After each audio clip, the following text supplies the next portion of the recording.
ने डिराइव करना है। ठीक हो गया। हमने आज एवोगैड्रोस लॉ को डिराइव करना है। पीछे जो है हमने चार्ल्स लॉ को डिराइव किया था और इसके अलावा हमने बॉयस लॉ को क्या किया था, डिराइव किया था। तो हमने आज जो हमारा आज का जो टॉपिक है बच्चों वो ये है कि हमने एवोगैड्रोस लॉ को काइनेटिक मोलेकुलर थ्योरी को यूज़ करते हुए क्या करना है, डिराइव करना है। ठीक हो गया। तो हम चलते हैं अपने टॉपिक की तरफ और इसको क्या करते हैं, ज्वाइन करते हैं और इसको स्टार्ट करते हैं। ठीक हो गया। तो ऐसे है बच्चे के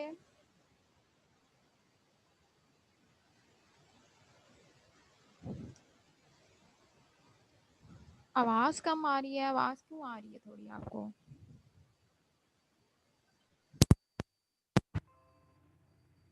जी, तो हम जो है अपना टॉपिक स्टार्ट करते हैं। अब देखिए आवाज़ ठीक आ रही है?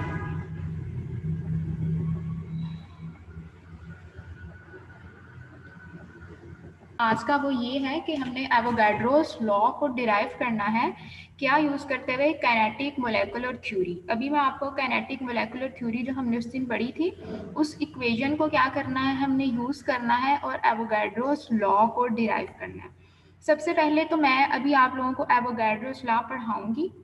लॉ पढ़ाने के बाद आप लोगों की एक असाइनमेंट है जो आपने अभी मुझे इसी लेक्चर में देनी है। पहले आप एवोगैड्रोस लॉ को पढ़ लें, फिर आपने ये करना है कि जो अभी तक हमने ऑनलाइन उस दिन से पढ़ा है वो बॉयस लॉ को डिराइव किया था, चार्ल्स लॉ को डिराइव किया था और आज हमने करना है एवोगैड्रोस लॉ को। तो अभी आपने ये करना है कि बॉयस लॉ और चार्ल्स लॉ को खुद डिराइव करके तो मुझे आपने व्हाट्सएप पे भेजनी है अपनी असाइनमेंट, ताकि मुझे आइडिया हो जाए कि आपको समझ आई भी है या नहीं आई। तो अभी हम एवोगैड्रोस लॉ को पढ़ते हैं। बहुत आसान है, ये मुश्किल नहीं है, बिल्कुल वैसा ही है।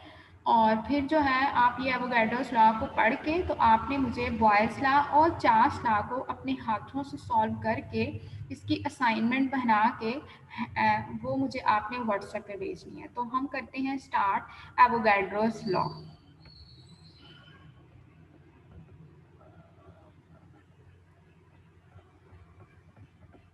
अच्छा भाई,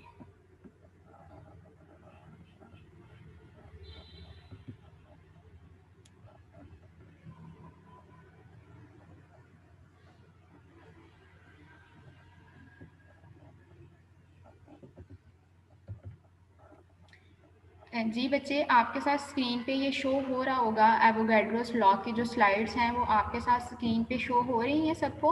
और मैंने ये जो स्लाइड्स थी बॉयस लॉ की और चार्ल्स लॉ की वो भी मैंने आपको व्हाट्सएप पे सेंड कर दी थी। ये सारे मैथमेटिकल स्टेप्स हैं, ताकि अगर आपको समझ ना आए तो आप स्लाइड से देख लें।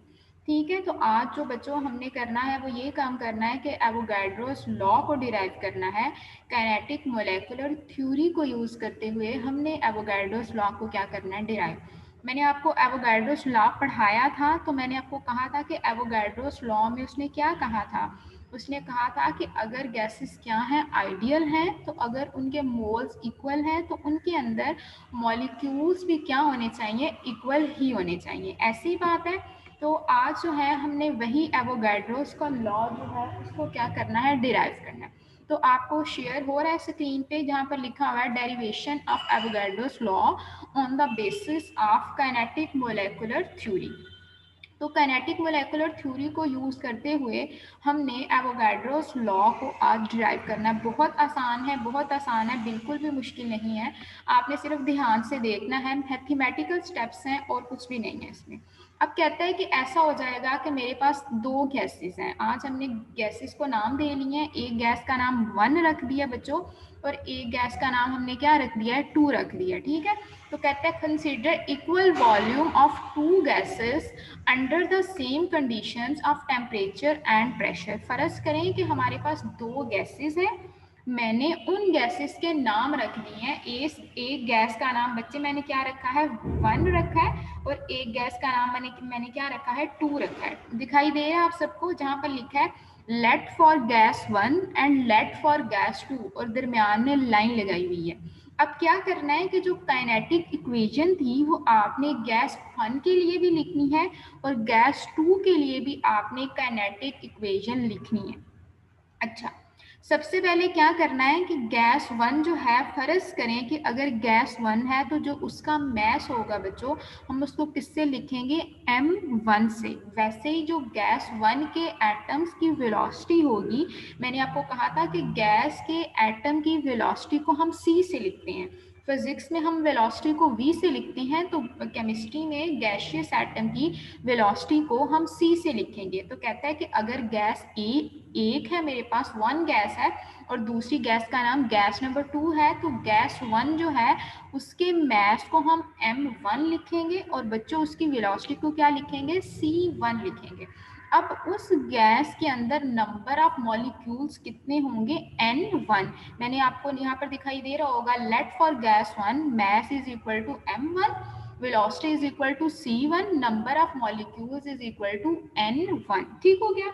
अब ऐसे क्या करना है आपने, बहुत आसान है, इसमें मुश्किल तो है ही नहीं है। आपने वैसे ही गैस 2 के लिए क्या करना है, मैस को किससे लिखना है, m2 से, वेलोसिटी को किससे लिखना है, c2 से, और नंबर ऑफ मॉलिक्यूल्स को आपने n2 से लिखना है। हो गया, ठीक हो गया। अब क्या है कि आपने इस गैस वन के लिए और बच्चों आपने इस गैस 2 के लिए क्या लिखनी है, काइनेटिक इक्वेशन लिखनी है। जो हमने काइनेटिक मोलेकुलर थ्योरी को देखा था, वही काइनेटिक मोलेकुलर थ्योरी को क्या करना है हमने यूज, और हमने क्या करनी है, इस इक्वेशन को लिखना है। अब हमने क्या पढ़ा था, काइनेटिक इक्वेशन कहती है P V is equal to 1/3 m n c² bar. ठीक हो गया, इसको हम बार बोलते हैं। तो हमने जब गैस वन के लिए इस इक्वेशन को लिखा, तो हमने लिखा पी वी को हमने चेंज नहीं किया, प्रेशर और वॉल्यूम कांस्टेंट है, हम सिर्फ अपनी इक्वेशन की जो राइट हैंड साइड है उसको चेंज कर रहे हैं। तो बच्चों गैस वन के लिए क्या इक्वेशन हो जाएगी, P V is equal to 1/3 है m1n1c1 का स्क्वायर। समझ आ रही है बात की। अगर तो गैस है हमारे पास, तो उसके लिए हमने क्या करना है, गैस वन के लिए इक्वेशन को क्या लिखना है, P V is equal to क्या आ जाएगा, m1n1c1 का स्क्वायर और 7 बार। और वैसे ही अगर हमने गैस 2 के लिए इक्वेशन लिखनी है, तो हम लिखेंगे 1/3 m2n2c2 का स्क्वायर और 7 क्या आ जाएगा, बार। बच्चे ये जो c1 और c2 का स्क्वायर है, ये मीन स्क्वायर वेलोसिटीज हैं जो पीछे हमने डिस्कस की थी। ठीक हो गया। तो यहाँ पर हमने इक्वेशन वन के लिए काइनेटिक मोलेकुलर थ्योरी को लिखा, फिर हमने इक्वेशन नंबर 2 गैस नंबर 2 के लिए काइनेटिक मोलेकुलर थ्योरी को लिखा। अब देखें कि इन दोनों इक्वेशंस जो थी, गैस वन के लिए जो इक्वेशन मैंने लिखी हुई है P V is equal to 1/3 m1n1c1 का स्क्वायर, और गैस 2 के मैंने लिखी हुई है P V is equal to 1/3 m2n2c का स्क्वायर बार। अब जो है ऐसा है कि इन दोनों की जो लेफ्ट हैंड साइड है वो इक्वल है, तो आपने जो इन दोनों की राइट हैंड साइड है उसको लिखना है। जैसे मैंने नीचे लिखा है for both gases pressure and volume तो सेम है, तो क्या हो जाएगा 1/3 m1n1c1 का square bar is equal to m2n2, बच्चे अपने कैमरास ऑफ रखा करें, साथ क्या आ जाएगा m2n2c² का बार। ठीक हो गया। अब यहाँ पर देखें कि जो चीज़ कॉमन है वो क्या हो जाएगी, निकल जाएगी। 1/3 इस साइड पे भी है और 1/3 उस साइड पे भी है, तो 1/3 से एंड हो गया। और अब हमारे पास जो इक्वेशन बन जाएगी वो क्या बन जाएगी, m1n1c1 का स्क्वायर बार आ जाएगा और साथ m2c2 का स्क्वायर और साथ क्या आ जाएगा ऊपर बार। बार किस लिए है, मीन स्क्वायर वेलोसिटी को लिखने के लिए हमने क्या यूज किया है, बार यूज किया। तो अभी तक हमने दो गैसेस को लिया, उनके लिए हमने इक्वेशन लिखी, काइनेटिक इक्वेशन लिखी। एक गैस का जो मैस था वो m1 था, तो उसको m1 से लिख दिया, उसकी वेलोसिटी c1 थी तो c1 से लिख दी, उसका जो नंबर ऑफ मॉलिक्यूल थे वो n1 थे तो n1 से लिख दिए। अब वैसे ही गैस 2 के लिए हमने क्या किया है कि मैस को m2 से लिखा है, वेलोसिटी को c2 से लिखा है और नंबर ऑफ मॉलिक्यूल्स को n2 से लिखा है। अब इन दोनों इक्वेशंस को हमने रखा और हमने कहा कि इन दोनों इक्वेशंस की जो कौन सी साइड बनती है, लेफ्ट हैंड साइड तो इक्वल है, मतलब प्रेशर और वॉल्यूम सेम है, लेकिन राइट हैंड साइड दोनों की डिफरेंट है। तो हमने इन दोनों की राइट हैंड साइड को लिखा और हमने कहा 1/3 जो है 1/3 से एंड हो जाएगा, हमारे पास जो इक्वेशन बन जाएगी वो m1n1c1 का square bar is equal to n2c2 का स्क्वायर बार। ठीक हो गया। m क्या है, मैस है गैस वन का, n1 क्या है, नंबर ऑफ मॉलिक्यूल है गैस वन के, और c1 क्या है, मीन स्क्वायर वेलोसिटी है गैस वन की, m2 क्या है, नंबर ऑफ M2 जो है वो क्या है,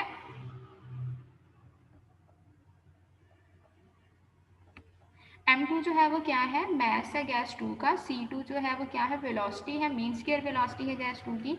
और N2 क्या है, नंबर ऑफ मॉलिक्यूल्स हैं हमारे पास उस गैस, ठीक है।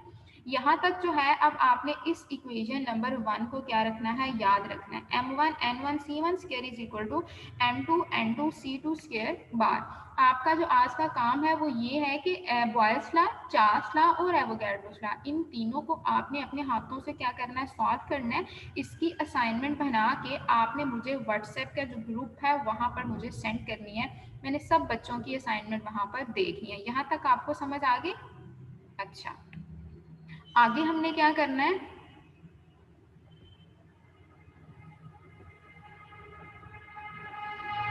अच्छा यहाँ तक हो गया बच्चे। उस इक्वेशन को हमने इक्वेशन नंबर 1 का नाम दे दिया। अब हमने एक और चीज़ पढ़ी थी, काइनेटिक एनर्जी।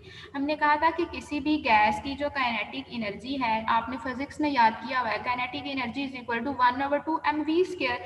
लेकिन हम यहाँ पर गैस की वेलोसिटी को c से लिखते हैं, तो जहाँ पर v लिखना था वहाँ पर क्या लिख देना है, c लिख देना है। हम यहाँ पर गैस की वेलोसिटी की नहीं, हम यहाँ पर गैस की मीन स्क्वायर वेलोसिटी की बात कर रहे हैं। तो गैस जो है, गैस 1 के लिए जो एटम्स हैं उनके लिए जो काइनेटिक एनर्जी है बच्चों, को क्या हो जाएगी, M1/2 M1C1 का स्क्वायर। और गैस 2 के लिए जो काइनेटिक एनर्जी क्या हो जाएगी, जहां जहां पर हमने M1 लिखा था वहां पर हम M2 लिख देंगे, जहां पर C1 लिखा था वहां पर हम क्या लिख देंगे, C2 लिख देंगे। तो हमने अपनी दो गैसेस की काइनेटिक एनर्जी को भी लिखा है। अब जब हमने इनको लिख लिया तो इक्वेशन की दोनों साइड पे 1/2 से एंड हो जाएगा और हमारे पास क्या रह जाएगा, M1C1 का square is equal to M2C2 का स्केयर हो गया। हमने क्या किया, इन दोनों इक्वेशंस को देख लिया, ठीक हो गया। यहाँ पर हमने इन दोनों इक्वेशंस को देखा। पहली इक्वेशन जो हमने पहले बनाई थी, कौन सी इक्वेशन बनाई थी, M1 N1 C1 का square is equal to M2 N2 C2 का स्केयर, ऐसे ही है। तो हमने यहाँ पर काइनेटिक एनर्जी को यूज़ किया है और काइनेटिक एनर्जी को यूज़ करते हुए हमने दूसरी इक्वेशन बनाई है जहाँ पर 1/2 से कैंसिल हो गया, ठीक है। तो हमारे पास जो चीज़ रह गई है काइनेटिक एनर्जी, वो M1C1 का square is equal to M2C2 का स्केयर बार, ये मीन स्केयर वेलोसिटी है। अब आपने बच्चे जो पीछे हमने स्क्रीन पे देखे थी, जो पीछे स्लाइड थी, मैं आपको दिखा देती हूँ। जो पीछे स्लाइड पे इक्वेशन नंबर 1 थी, हाँ जी, ये वाली जो इक्वेशन नंबर 1 थी, इसको पकड़ना है। M1 N1 C1 का square is equal to M2 N2 C2 का स्केयर, इस इक्वेशन को पकड़ना है बच्चे आपने। और साथ जो काइनेटिक एनर्जी वाली इक्वेशन है उसको पकड़ना है। इन दोनों को पकड़ के तो आपने क्या करना है, 1/2 से कैंसिल हो जाएगा।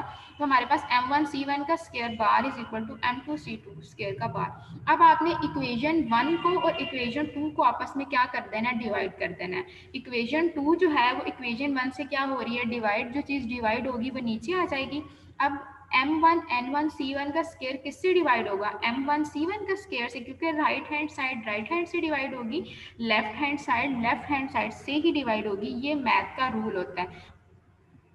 अच्छा, तो हमने क्या किया, यहाँ पर इन दोनों इक्वेशंस को आपस में डिवाइड कर दिया। मास सेम था, M1 M1 से कैंसिल हो गया। वेलोसिटीज भी C1 स्क्वायर बार जो है, दोनों वेलोसिटीज भी आपस में कैंसिल हो गई। ऐसे ही M2 है वो M2 हो गई, साथ ऐसे ही C2 स्क्वायर का बार C2 स्क्वायर के बार से कैंसिल हो गया। हमारे पास जो चीज, अपना माइक ऑफ करें, ये किसका है, कैमरा है या जो भी है। अच्छा, अब जो है यहाँ पर जो चीज़ रह गई है वो N1 is equal to N2 है। तो हमने एवोगैड्रोस लॉ में यही पढ़ा था कि N1 is equal to N2। इसका मतलब ये होता है कि equal volume of both gases under the same condition of temperature and pressure contain equal number of molecules. ये क्या था, हमारा एवोगैड्रोस लॉ था।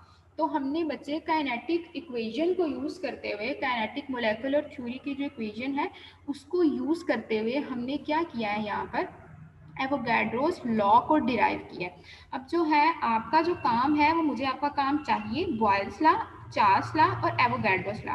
मैंने आपके साथ स्लाइड्स शेयर की हुई हैं। आपने इन तीनों लेक्चर्स को ध्यान से, ईमानदारी से बैठ के खुद क्या करना है, सॉल्व करना है। इसकी बना के प्रेजेंटेशन या असाइनमेंट बना के तो आपने मेरे साथ व्हाट्सएप पे शेयर करनी है, ठीक हो गया। तो हमने जो है अभी तक बॉयस लॉ को डिराइव किया है, चार्ल्स लॉ को डिराइव किया है, एवोगाड्रोस लॉ को डिराइव किया है। कल जो हमारा टॉपिक होगा वो ग्राहम्स लॉ ऑफ डिफ्यूजन है। ये हमने पहले नहीं पढ़ा हुआ क्योंकि हमारे स्मार्ट सिलेबस का पार्ट नहीं था, लेकिन हमने ग्राहम्स लॉ को भी काइनेटिक इक्वेशन को यूज़ करते हुए डिराइव करना है। ये कल का टॉपिक है हमारा। आज का जो टॉपिक था वो एवोगाड्रोस लॉ था। तो एवोगाड्रोस लॉ को हमने सिंपल क्या किया, काइनेटिक इक्वेशन को यूज़ किया। उसके बाद हमने काइनेटिक एनर्जी को लिखा। काइनेटिक एनर्जी 1/2 से कैंसिल हो गया, ऊपर भी 1/3 से कैंसिल हो गया। तो हमने इक्वेशन 1 और इक्वेशन 2 को आपस में क्या कर दिया, डिवाइड कर दिया। m1 से कैंसिल हो गया, c1 स्क्वायर बार से कैंसिल हो गया, ऐसे m2 से कैंसिल हो गया इक्वेशन की दूसरी साइड पे, और C2 स्क्वायर बार से कैंसिल हो गया, और हमारे पास N1 is equal to N2 आ गया। और हमने एवोगाड्रोस लॉ में यही पढ़ा हुआ है। तब हमने एवोगाड्रोस लॉ पढ़ा था कि जब इक्वल वॉल्यूम होता है गैसेस का, जब वो आइडियली बिहेव कर रही होती हैं तो उनके अंदर इक्वल नंबर क्या होते हैं, मॉलिक्यूल्स। इस वजह से जितने मॉलिक्यूल्स N1 गैस में होंगे उतने ही मॉलिक्यूल N2 गैस में होंगे। 1 और 2 गैसेस को रिप्रेजेंट कर रहा है। एक गैस का नाम 1 रखा है, एक गैस का नाम 2 रखा है। बिल्कुल वैसे ही जैसे आप एक गैस का नाम ए रख सकते हैं, दूसरी गैस का नाम बी रख सकते हैं, तो हमने एक गैस का नाम 1 रखा है, दूसरी गैस का नाम 2 रखा है।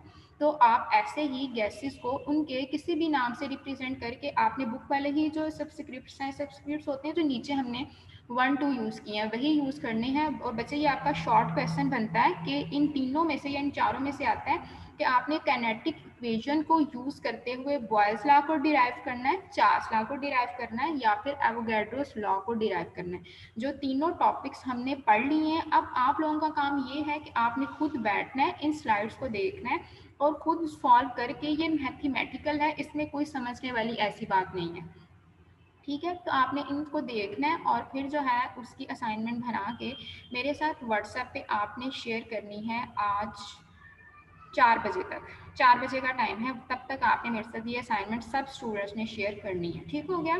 तो आज का टॉपिक यहाँ तक ही था। मैं अभी आप लोगों के माइक जो है वो ऑन करती हूँ ताकि अगर आपने क्वेश्चन करना है तो आप कर सकते हैं।